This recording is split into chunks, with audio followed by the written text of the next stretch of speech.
Well, welcome to ChurchPulse Weekly. It's Carey Nieuwhof here, along with David Kinnaman, and we got something fun and new today, don't we? We absolutely do. Hey, how are you doing, Carey? I'm doing great. It was really good to be in Atlanta recently for the State of Your Church webinar. We've been doing this show for 2 years, and I had not seen you in person for all said 2 years. So it was just great to actually. Well, we did meet in LA earlier this year, but to Yeah, do it was work like six together. weeks ago though. So essentially, it's been 2 full years. And when you said that just a second ago, in my brain, I literally thought, no, it's been only 1 year, but it has been two years, and it really is. It feels like dog years, doesn't it? COVID has ruined any sense of time. In many ways, it feels like yesterday and it feels like 1,000 years ago. I don't know what that is. And we have a special guest. We're going to talk about work. We're going to talk about jobs. We're going to talk about the great resignation and sort of the talent scarcity that there seems to be in a lot of industries, including in the church field. And standing by, we've got an incredible guest, Patrick Lencioni, today. A lot of you know Patrick. I'll give him a formal introduction in a few minutes. But let's talk a little bit about some of the data that we have unearthed that sort of gives us a snapshot of where we are in the moment and everything that's happened over the last couple of years, David. Yeah, I'd be happy to. And when we first started the pandemic and over those first few months, I joked that I had 25 years of social research experience in order to understand what was happening in terms of spiritual practice and behavior and belief and expectations related to church and digital Easter and all the rest. I sort of feel like we've had 25 years now of research to practice social research on what people are thinking about in terms of their work, their vocation, their purpose, the workplace. So much is changing in relation to the workplace.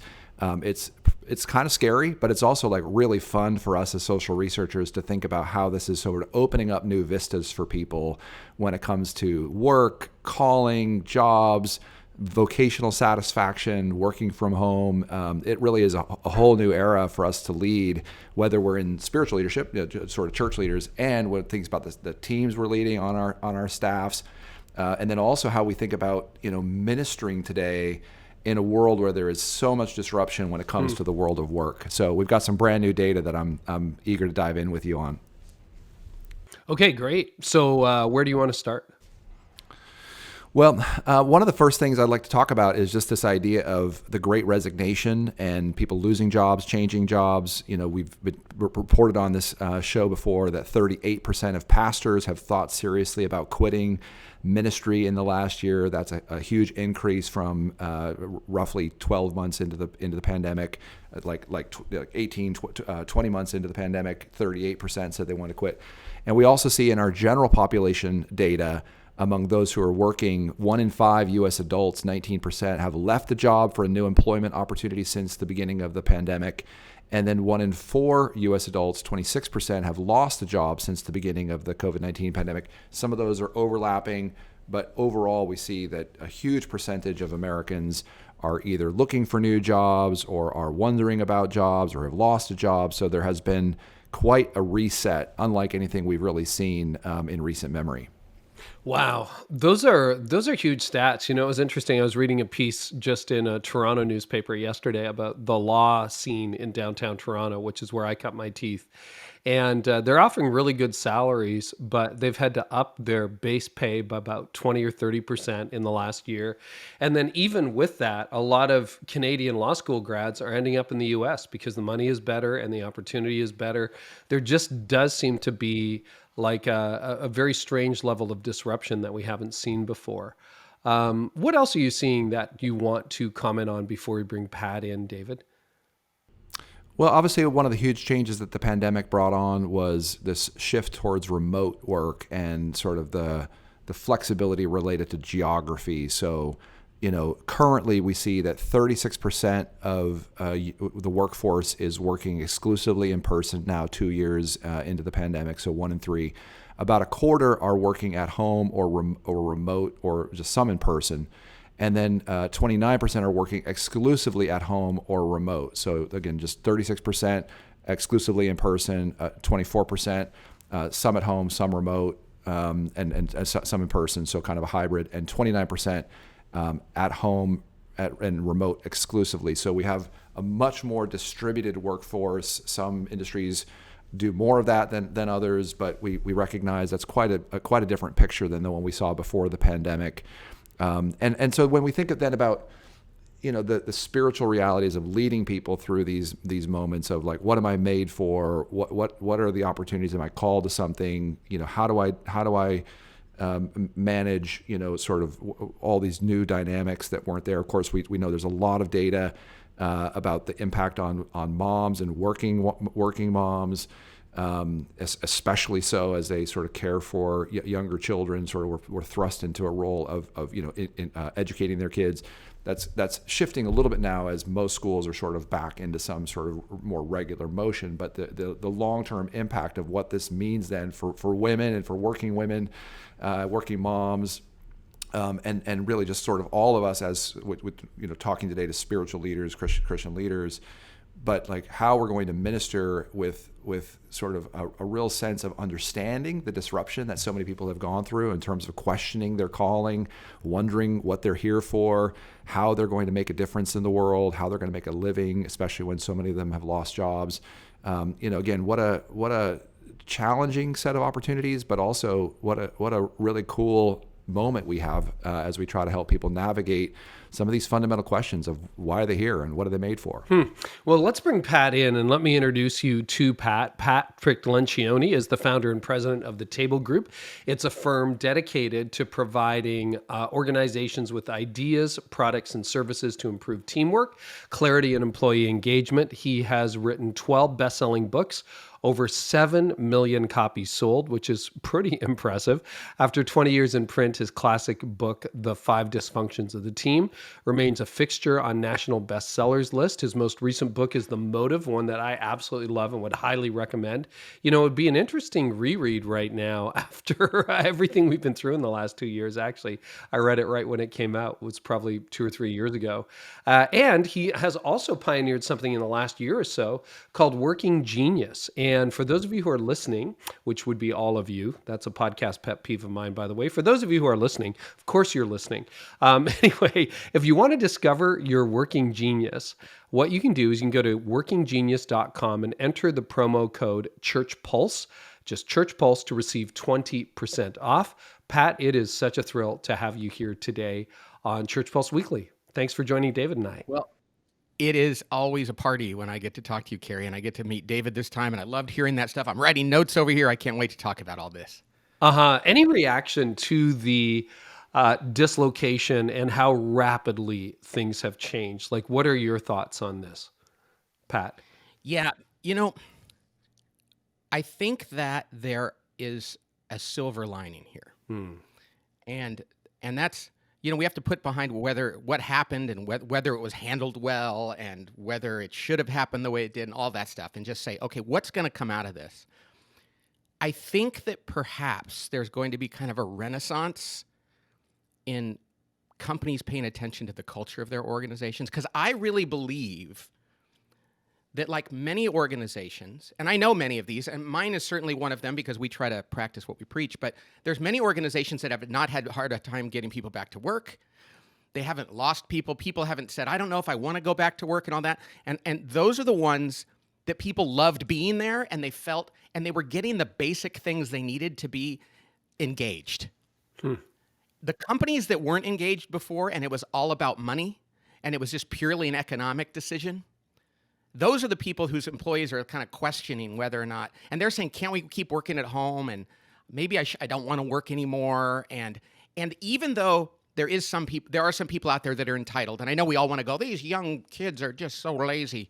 But the truth of the matter is, I think whatever generation you're from, whatever field you're in, if you loved being at work, you are glad to go back and re-engage. And if you didn't love it before, there's never been a better time to try to get out of that. And so when people say, and Apple Computer, we'll use that as an example. Everybody thinks working at Disney or Apple's a party, but many times organizations with a brand like that are actually, the shadow culture is very strong because they can afford to not have a great culture because everybody wants to work there because it's great on their resume, or they can tell people at parties, I work at Apple or I work at Disney. But the truth is, a lot of employees at Apple are like, we don't want to go back. And I can't believe you're not letting us work from home 3 days a week. Well, I think that if they were getting what they needed when they were at work, they wouldn't be thinking that. Now, I know there are people, they're like, but I have people to take care of, and I have kids, and I have other issues. But this is not what the Great Resignation is about. The Great Resignation is about people going, I have not had to put up with this crap at work for 2 years. I don't think I want to. But I'm going to tell you, like Dave Ramsey is a friend of mine. You know who Dave is? Carey? Yeah, very well. Yeah. Their employees all came back to work very fast. And they had because that's like, that place is on fire. But there's other companies where nobody wants to go back, and people are like, oh, should we pay them more? Or well, what you really should do is build the kind of culture that attracts people. And yes, inflation is changing, you might want to adjust, but people are overpaying to get people back, because what they're doing is they're paying a tax on having a culture that's not very fulfilling. I believe that. Pat, in some way, when you talk about your career, and you've been doing this for over 2 decades now, I've heard you say that at the beginning it felt like you were the odd voice, the person out there in the field all by yourself talking about these soft issues, and executives are like, but how does this impact the bottom line? And your message definitely gained a lot of steam over the years, but we've been talking on this show about crisis being a disruptor, but also an accelerator. Do you feel like for some reason the whole conversation about culture just got accelerated 5 or 10 years and suddenly it's at our doorstep, or is that a misread? What would you say? No, I think you're exactly right. I have never said that, but a crisis is an accelerator, and this crisis has accelerated the importance of actually giving employees what they need to feel good about work. Money is a satisfier, not a driver. Do you know what the difference is? A driver is something you want more and more of in life. A satisfier is once you get enough of it, any more of it is really very rapidly diminishing marginal returns. So when we throw more money at people who are already paid well, they're like, I'm not going to turn it down, but I'm not loving working here anymore because it's just a paycheck. You don't get to experience it every moment. But the 3 things, I wrote a book years ago about employee engagement, and the 3 things people really want in their jobs are they want to be known, they want their manager and other people up the food chain to actually be interested in who they are, both professionally and personally. They want to know that their job matters, that what they do really changes somebody's life in some way, large or small. And they want to know that there's some way that they can assess their success for themselves. They don't have to depend on somebody else, but they can see the impact of what they're doing. When people have those 3 things, you have to pay them enough to feel good, but they are self-motivated and relationship motivated in the organization. And that's what companies need to do. But too many people who think this is all a financial or an intellectual game are just going to go figure out how much more do we have to pay them. They're failing to calculate the cost of people being, well, I called my book that I wrote The 3 Signs of a Miserable Job, and I had to retitle it. I wondered if that was that book. Yeah. Right. Now we call it The Truth About Employee Engagement. But if you have a miserable job, no amount of pay is going to make you feel good about it. And some companies are trying to calculate just how much, and it'd be like they're going to be paying people in the drive-thru at Burger King $1 million because that's how much it's going to take to get people to go back to work. Well, that's really interesting because, you think we have mostly church leaders listening to this podcast, and this is my amateur theory, but I think churches tend to either overpay or underpay. There's a few outliers you hear about in the media from time to time where it's like, oh, this guy got, gold-plated this and drives a Ferrari or whatever. I think that's a that's tiny minority. Sliver. What's that? That's the minority of the That is the tiny minority. Yeah. And the vast majority probably are on the lower side of the pay scale or the poor side of the pay scale. So I really believe in a living wage. I think that's important. But that aside, what are some of the other things? Because leaders are going, well, we've never really been able to compete on pay. The marketplace is always going to pay more. So what are some of the things that leaders could do to really improve the culture and raise a level of employee engagement and satisfaction that don't necessarily require a pay raise? Well, first of all, I would love to talk about churches now. Because I do a ton of my work in churches now. Yeah, you do. Especially more and more. And now what's one of the things I'm going to do is spend more time working in organizations like that. So I have a lot of opinions about church life. And I think that one of the things I like to say is when I go into work in a church, I say to people that work there, hey, what's more important, this organization or that software company making $1 billion down the street or that marketing firm or whatever else? And they'll kind of hesitate and they'll go, well, this one. And I say, absolutely. I mean, think about what's at stake. Think about what you're doing versus what they're doing. And then I say, so why are their standards for behavior and work higher than yours? And nobody ever argues with me. They always say, oh, crap. And the answer should be, well, they pay more and all those other things. But the truth of the matter is, you know what drives people away from churches? Mediocrity. Yes. when we accept things in a church environment that we wouldn't accept in a for-profit company, which makes no sense at all because the church is more important. Nobody can argue that what Apple does or what any other Southwest Airlines does or what Disney does is more important than any church. And yet somehow we say, but since we're not paying them a lot, we probably should expect less of them. And that is a great way to attract employees who have no standards and to repel people who really, really want to work there. And I actually believe that we could actually have more great employees in churches and pay them adequately, but if we create an environment that rivals or surpasses Southwest Airlines, it's going to be a game changer. But to do that, we have to shift this idea, and it's not just about work hours. It's about expectations of behavioral excellence and the way we treat one another, and that we have more good conflict around excellence and stop thinking that we just have to be nice to one another. So I know I threw a lot of things out there, but nobody wants to work in an organization where you're supposed to be nice to each other at the expense of actually accomplishing your mission. And too many churches fit that description. Can we tug on that string a little bit more? Why is mediocrity such a repellent to great leadership?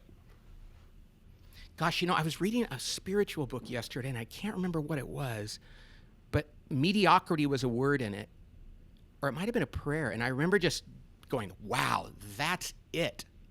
Oh, no, it was this morning. I was reading, there's a book called The Better Part, and there's this priest who wrote it. It's a daily, and he talked about mediocrity in it. And I think we human beings have St. Augustine said our hearts will not rest until they rest in God. Well, God is the essence of all excellence. He's truth. And mediocrity is saying, I'm willing to settle for something less than that. And I think that's even true in like a secular activity. When we don't do our best and it doesn't turn out that well and we settle for it, I think that there is a natural part of us that kind of goes, this isn't the best I could do. I think we have a desire to be the best versions of ourselves. And whether you work at Southwest Airlines or at a church, if you're settling, it kind of hurts. And if you haven't, and there are some people in the world, wounded people, God bless them, who are actually okay with that and they get used to that. And that's actually a violation of their dignity to allow them to settle into that. But there are people that are seeking that don't want to be held accountable, that don't want to be pushed, don't want to be uncomfortable. I mean, imagine Jesus and the apostles. If he was like, yeah, that's okay, that's good enough, right? If you were uncomfortable standing up for me and preaching and loving on these difficult people, that's all right. Just do whatever you're comfortable with. That wasn't going to attract anybody. Right. And so what we need to do is make our churches and every organization have that sense of excellence. And then what we need to do is say, it's actually worth arguing with one another about the best way to serve. But when I go to a church and people know that the music is bad, or know that this ministry isn't good, or know that the liturgy or the service isn't good, but they don't debate it, and they don't say, I'm uncomfortable because it needs to be better, and people aren't coming to know Jesus because of that, and we're not allowed to debate that and push one another, why would you want to work there? So anyway, I'm and David, feel free to jump in anytime. I can see you have some thoughts there. Yeah, I think this question that is coming up in the data is around this sort of sacred secular divide, and actually, I think this notion that a lot of church leaders think their work is less important than the mainstream is actually probably pretty true, like you said earlier. In fact, when we talk to workers, they actually believe that the work of churches is more important than their work, and so there is still this interesting sacred secular divide that exists. And then I'm wondering, when you talk about these principles of excellence and sort of being better than a mainstream workplace, there's been a lot of debate, I think, within church circles. My dad was a senior pastor of a large church in Phoenix, and we work with church staffs here at Barna for decades. How do you find this sort of deeper magic about what it means to be great employees and great workers that isn't just sort of deriving insights from the marketplace? Like I love the language of the marketplace for the marketplace, but how do we translate that into what it means to do ministry so we don't just use, maybe the same concepts? Like how do we actually re-enliven as church leaders what it means to be fully alive in our work? Is there thoughts that you have about that, about sort of closing that sacred secular divide between, the way we think about that in church work, actually? What's funny? I find that, so I grew up a Christian, but obviously none of us are grandchildren of God. It has to be our own faith. And so as an adult, I've had a reversion, if you will. And so I've only discovered this later that, let me see. I want to be able to say this one. I hope I answer your question. You're totally right. People that work in the secular world look at churches and they go, "Oh my gosh, they're doing the most important thing." But the people that work in churches think, "Oh, well, mine." Obviously, they don't put mine on TV, and they don't. And frankly, you don't even see churches in movies and television. So they feel like they think mine's not important. At least not without being the old guy who's like the fuddy-duddy who's doing the marriage or the burial, or he looks completely out of touch with reality. Always the stereotype, every time. Oh, it's crazy.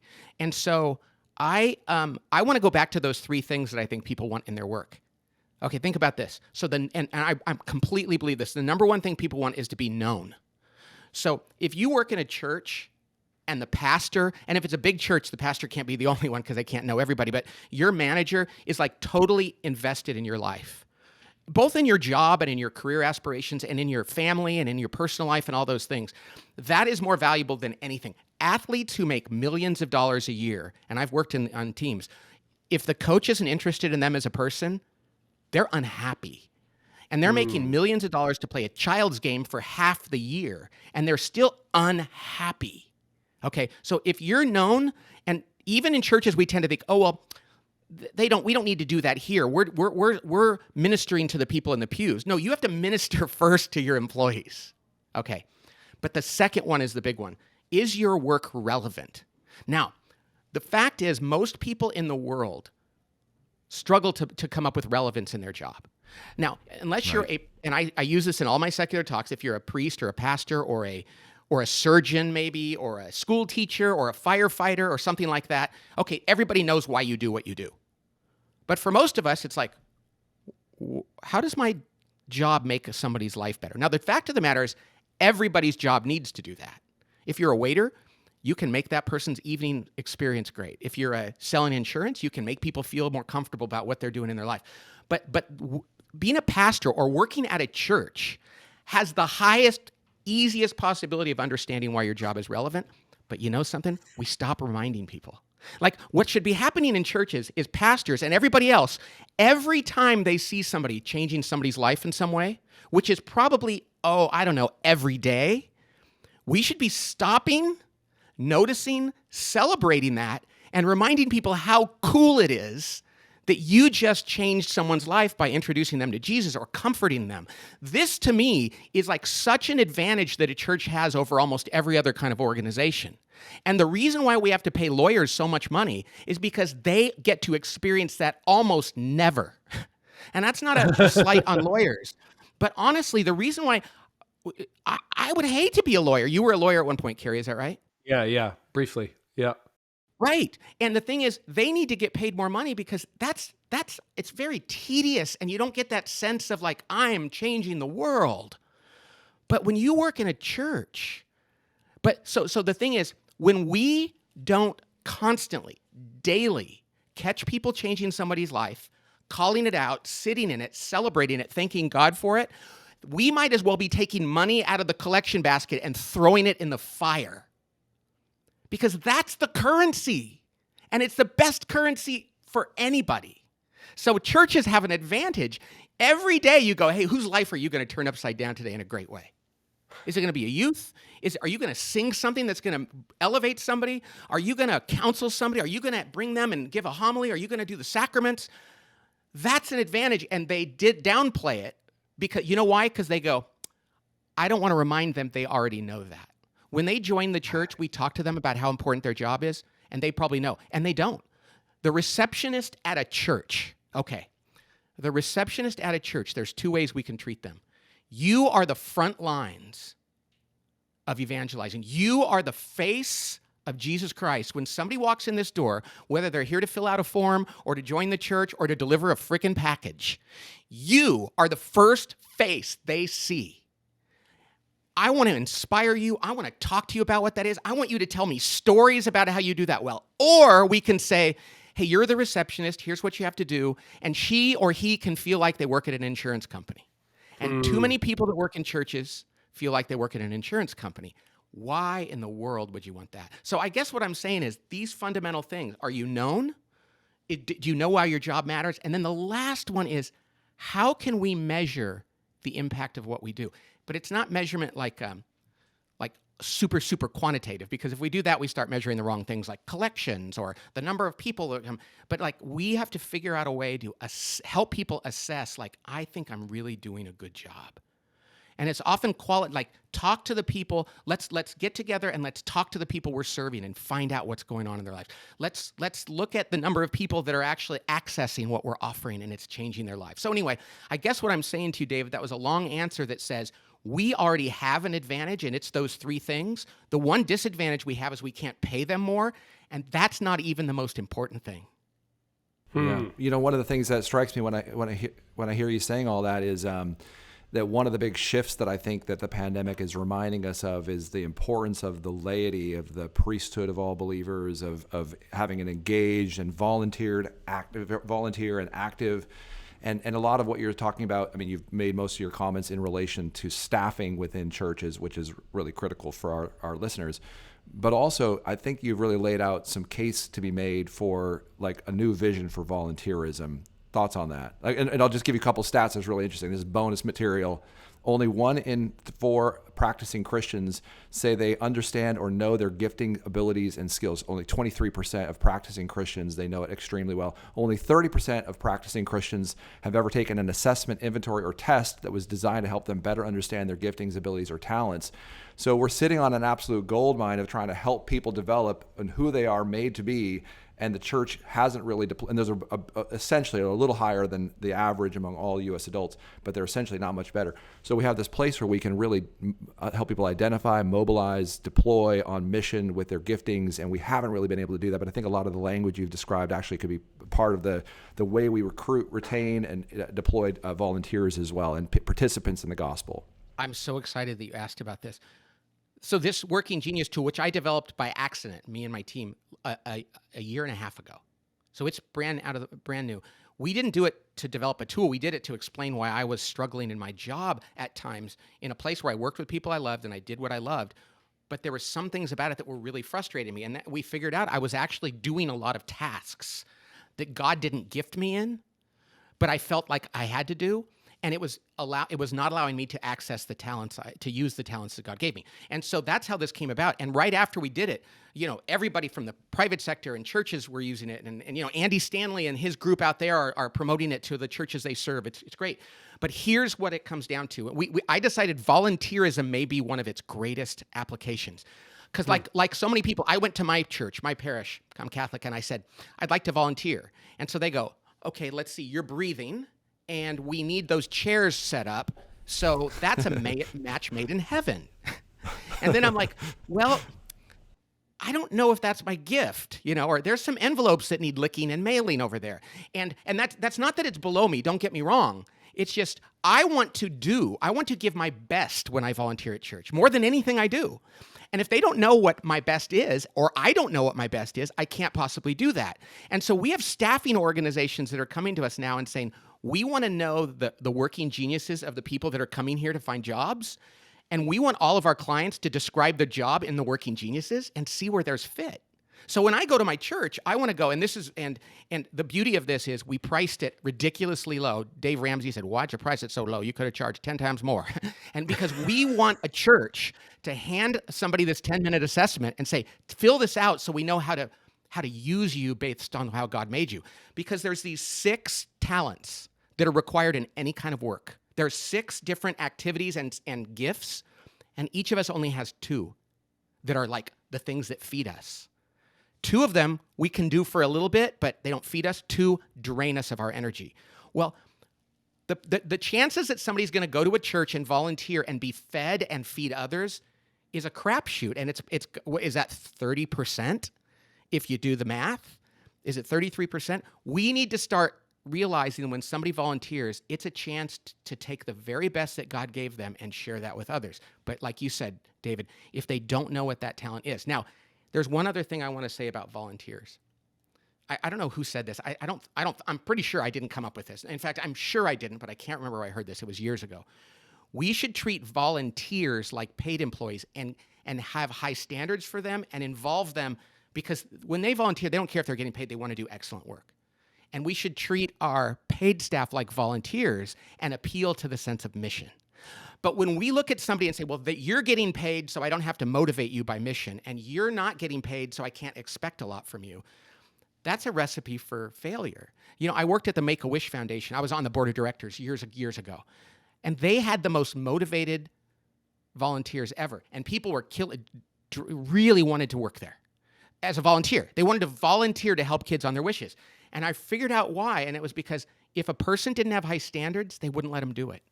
So all the best volunteers were like, yes, they're going to hold me accountable as though they paid me to do this. It must be important.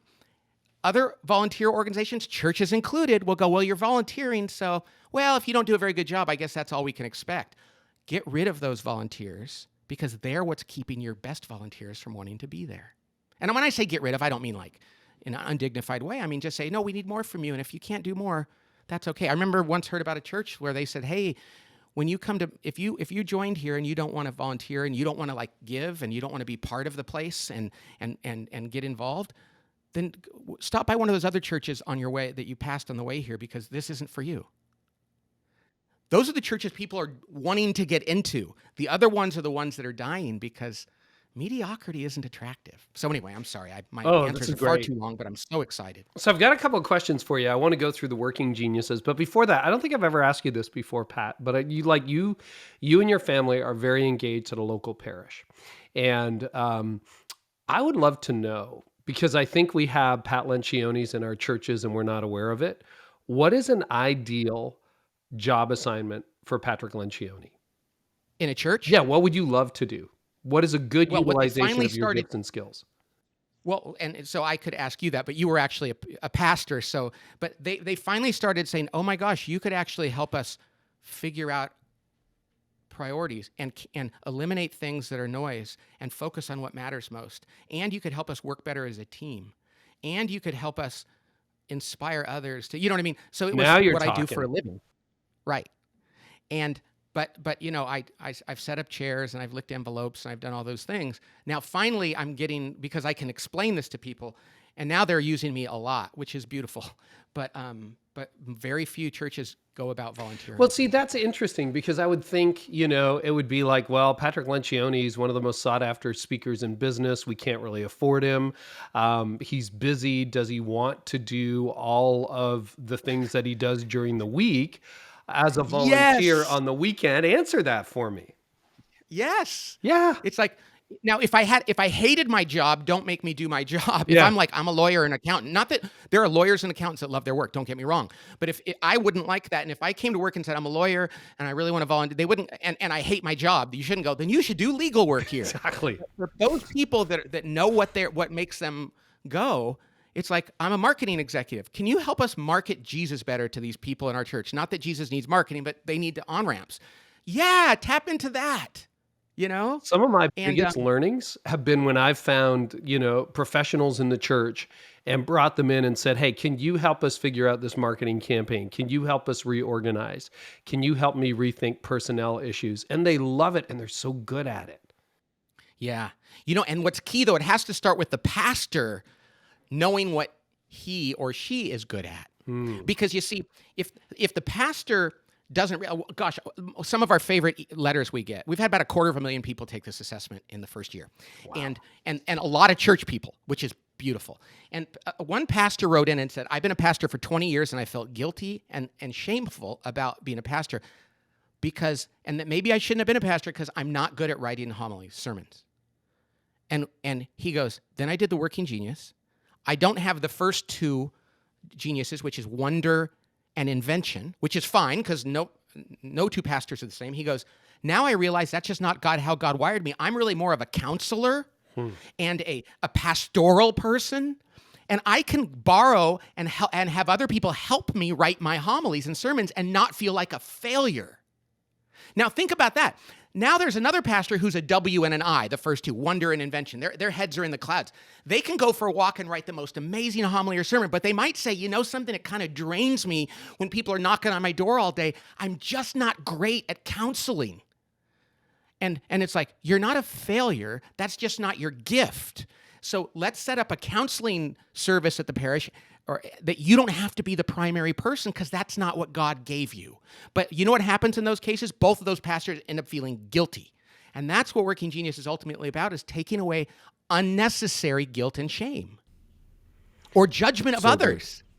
Yeah, we'll look at somebody and go, well, she works for me on my staff, but she's not good at strategy. It's like, yeah, but she's a genius in these other areas, so let's change her job. We had a guy at a church come up to us. I mean, he wrote to us and he said, I was going to do my performance review, and it was not going to be pretty, and I knew that. And I did the Working Genius, and I realized that I was in a job where I was doing my working frustrations. And so when I went to the performance review, I sat down with him and I said, I know I've been struggling. I want to show you something. This took him 10 minutes to fill out. This is what I'm great at. And they looked at it and they were like, well, yeah, no wonder you're struggling. We're going to promote you into another job because you would be brilliant in this job. See, he was a cultural fit for that church. He just wasn't in the right seat. You know how many companies and churches fire people? Not because they're not a cultural fit, but because they're just in the wrong chair. But if we don't have language for knowing what that chair is supposed to look like, we've had CEOs in an hour after reading their assessment of their team, because we have a team map, look at it and go, well, no wonder we're struggling. Nobody does this. Wait, you have that skill, but your job doesn't use it at all. Why don't we move you into that role and you into that role? Everybody's applauding and everybody's excited. But until you have that language, you can't do it. Pat, this has been fascinating. What I'd love for you to do before we wrap up is for you to just give us the thumbnail, the bird's eye view of the 6 working geniuses, and then we'll tell people how they can get connected. Great. So it goes from 50,000 feet to 5 feet, like head in the clouds in a plane and landing the plane. The first genius is the gift of wonder. That's like people that like to ponder and think about things and sit with things. They're constantly looking at the world going, why is it like this? Could it be better? They don't necessarily know the answer, but they love to ponder. And that's a genius. It's a genius. I had a company, nobody could do that. It was a software company, billion thing. They were way behind in the market for 10 years. They said, none of us wonder.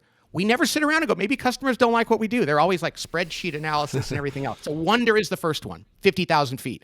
Then we go to the next one. Somebody wonders, somebody else says, that's a good problem to wonder about. Let me try to solve it. That's invention. Some people love to come up with new ideas out of nothing. And they can just go, yeah, let me take a shot at that. And that's fun. Other people I know, brilliant people, say, don't make me invent something. I will kill you because this is not a gift of mine. It frustrates me. Okay, the next, so it goes wonder. And then invention comes down to 40,000 feet. And then we go, somebody has to discern the invention. The gift of discernment is, and it's not magic, of course. They have the gift of intuition and instinct and pattern recognition. They're the kind of people you go to and ask for advice. And they always give you good advice. Even if they're not an expert, they just have good judgment. They see the bigger picture and they say, yes, this will work. I have a woman in my office. Her name is Tracy. Everybody asks Tracy for her advice about anything because she has great judgment. Discernment is a gift. The next one is galvanizing. Once you discern that invention that the wanderer identified, then you've got to galvanize. You got to go, let's get people in a room, inspire them and sell to them and get them moving. I love what I'm doing with you. I don't like to galvanize. I don't like to constantly remind people, keep them moving. I was doing it all the time for more than 20 years in my job, and I'd come to work excited to invent and discern, and I'd have to galvanize all day long, and it was killing me. But some people wake up every morning and go, please let me galvanize people. Let me motivate. Let me push. Let me inspire, and do it again and again and again. The next one is one that people don't think is actually a genius, and it is. It's called enablement. Not enabling an alcoholic or a drug addict, but enabling people to do what they need to do. They come alongside. Somebody says, I need help, and they're the ones that go, I want to help you. I know what you need. I'll help you on your terms. This gets me excited. The gift of enablement. Without it in an organization, things fall down. The last gift is the gift of tenacity. Some people wake up every day and like to finish things. They get inspired by say, we made our number, we hit our standards, we finished, it's good, we're done. I have none of that. I write a book, I get 80% of the way through it, and I'm done. I don't want to, I'm like, and my editor, who has tea, says, no, I'm going to make you finish, get back in that room until it's finished, and it's finished well. But that's okay, because that's just not me. So it goes wonder at 50,000 feet, invention, discernment, galvanizing, enablement, and tenacity. Two of them we love. God gave us a gift that gives us joy and energy.